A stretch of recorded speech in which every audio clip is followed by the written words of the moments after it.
What in the world am I going to talk about? Why on earth did I sign up to give this speech? Those are the thoughts I was having a week ago when I was realizing that I didn't have a plan for a speech that I was going to give this morning. And then I caught myself, and I used a technique that I learned at the #1 philosophy department in the world while I was at Princeton. And it's the same approach that I use to be able to change anyone's mind on any topic in less than 10 minutes. Do you want to know what it is? By the way, the person whose mind you most often need to change is your own. And that's the position I was in when I felt like I didn't have any idea about what I was going to talk about in the speech. I really needed help shifting that thought. So today, first I'm going to share with you what that approach is, and then I'll tell you a personal story of mine to help illustrate it, and then I'll leave you with a few examples about how you could implement it in your own life. So the approach is this. Whenever you hit up against a challenge and you think that there's this idea that you have that isn't serving you, take that thought and extrapolate it, exaggerate it, until the point when it becomes so clearly ridiculous and totally false that it gives you momentum to swing that around 180 degrees, and it surfaces equally plausible possibilities that might be more conducive to whatever you actually want. So with my speech topic conundrum, I thought, not only do I not know what I'm going to be talking about just 1 week from now, I never know what I'm going to talk about, and I never have anything valuable to share with anybody ever on any date in any situation. And that was clearly untrue, so that helped me think about, actually, I often do have something to contribute, and people are often interested in whatever I'm talking about. And in fact, you can't stop me from coming up with ideas of topics to talk about. It was just a subtle adjustment that made all the difference. It's not just about speaking either. It also applies in the water. When I first moved out here to San Diego 5 years ago, I wanted to learn how to surf, and I bought one of those big beginner foam boards.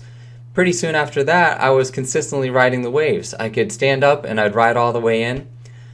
The problem, however, I felt like I hit a plateau. I was really, every time I needed to stand up, I had to at least get onto my knees for about half a second, and then I'd get up onto my feet.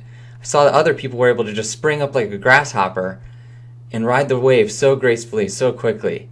I really wanted to do that. And I asked myself, I used this technique, I asked myself, what is it that's completely false about this situation? What are the factors within surfing where I've had an assumption that just really isn't true?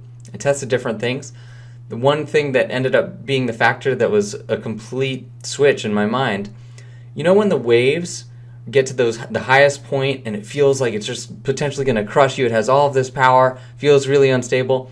I used to think, wow, that would be the worst possible time for me to try to stand up. It's rocking me around, so unstable, no way. I thought, what if not only is that a possible time for me to stand up, what if that's the only time that I could easily go from my hands to my feet without using my knees? So I tested it. It worked. I tested it a second time, a third time. It worked. How cool is it that just a change in my thought process enabled me to make such rapid progress? It's not just me either who is able to use this technique. My friend Chris is an inspirational speaker. He goes around and gives motivational speeches. He was just in New York City, and there was a heckler who started giving him a hard time. Instead of Chris freaking out and thinking that this guy, he's going to be derailing my entire mission right now, he thought, wow, I think this heckler, he clearly has energy, and he just wants attention. So how about I bring him up on stage, and I can use him for my own purposes? That heckler ended up doing a freestyle rap supporting Chris's mission. In fact, I talked to Chris just last week. He's now in talks with that heckler to do a rap deal to even further support Chris's goals. How cool is that? Taking something that would be a challenge to someone else and just turning it into an advantage. It's not just with speeches either that you can do this. When I went to an Aikido studio here in San Diego, there was this tiny frail old man. He invited any of the strongest people in the room to come up and tackle him. There was this big football player, a huge guy, stood up and he just rushed at the old man. Instead of the old man thinking, I am going to be creamed by this person, this force is terrifying, it's coming straight at me, He thought, actually, only because that force is provided for me can I do anything to this person. He is providing everything I need with his momentum, and I can just gracefully turn it around, and he uses him to force him onto the ground and disable him. Took a possible challenge and turned it into a strength. And it's not just old men either.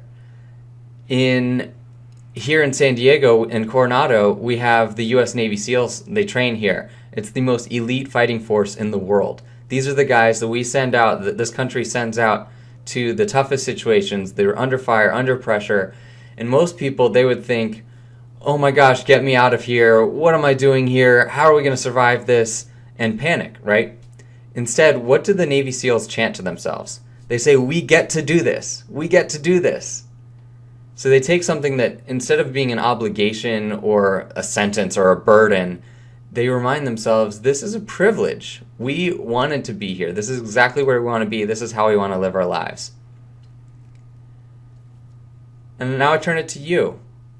What are you doing in your business right now? Where is there a possibility for you to benefit from an alternative perspective? Is there anywhere where you've been stubbornly holding too narrow of a view? Could you benefit from taking a 180-degree U-turn to get closer to where you want to go? So keep that in mind. What are some of these questions that you could ask where you could extrapolate the thought, and this works in conversations with other people who are stuck on an idea, help them extrapolate the thought, really exaggerate it out there until it becomes ridiculous, and it'll help unearth equally plausible possibilities that actually might help you move to where you wanted to go. And I'll leave you with this. If you think this video was terrible, what else could you think instead? I'd love to hear it in the comments. In all seriousness, I'd love to get feedback of any kind. And if you're interested in more like this, go to my Facebook page, facebook.com/Ryan Walsh Coaching. You can click like and you'll get more videos like this. You can also sign up at ryancwalsh.com. Have a great day.